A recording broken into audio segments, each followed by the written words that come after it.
নমস্কার, পুনরায় আপনাদের সামনে ডক্টর পণ্ডিতাচার্য মিঠুন শাস্ত্রী বা অঘরী তারা ভৈরব। ইচ্ছা ইচ্ছা ইচ্ছা, হ্যাঁ, মনে তো অনেক ইচ্ছা থাকে। তো ইচ্ছা থাকলে তো সেটা উইশ ফুলফিলমেন্ট হওয়া দরকার। সব ইচ্ছা হবে না, কিছু কিছু ইচ্ছা তো সম্ভবই না।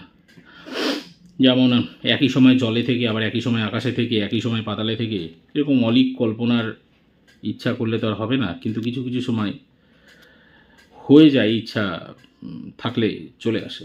দেখবেন বাড়িতে বিভিন্ন জায়গায় না, যদি কোথাও বরফ খাওয়ার জন্য একটা 5 টাকার দরকার পড়ে, টাকা পাচ্ছি না খুঁজে, কোথাও খুঁজতে খুঁজতে না হঠাৎ করে দেখা গেল মনের ইচ্ছা যদি খুব স্ট্রং হয়, হঠাৎ করে একটা 5 টাকার কয়েন না কোথা থেকে বা বেরিয়ে আসে, সেটা দেবেন না, কুলপি খাওয়া যায়। তো ভালো তো। এরকম একটা কুলপি টাইপের একটা উইশ ফুলফিলমেন্ট একটা আমি সুইচ নাম্বার দেব। 51 দিন সবুজ কালি দিয়ে বাম হাতে লিখুন, মাথায় রাখবেন সবুজ কালি, কিন্তু সবুজ কালি দিয়ে বাম হাতে লিখবেন, সেটা হচ্ছে 517।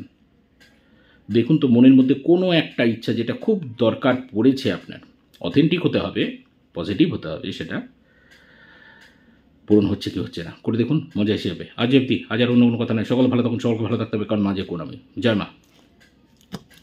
यार मेरी बीवी पर ऐसा लगता है जैसे भूत प्रेत का साया हो। वो अजीब अजीब हरकतें करती है। यार उसका नेचर भी बदला है। भाई अगर ऐसी ही बात है तो तुम इस मामले में देर ना करो और आज ही डॉक्टर पंडित आचार्य मिथुन शास्त्री जी से मिलो। ये तंत्र मंत्र भूत पिशाच की शक्तियों का अच्छा ज्ञान रखते हैं। ये आपको इस परेशानी से जरूर आजादी दिला देंगे। पहले मेरे भाई को भी ऐसी ही बीमारी थी, तब इन्होंने ही ठीक किया था। आप स्क्रीन पर दिए नंबर पर कॉल करके आज ही संपर्क करो।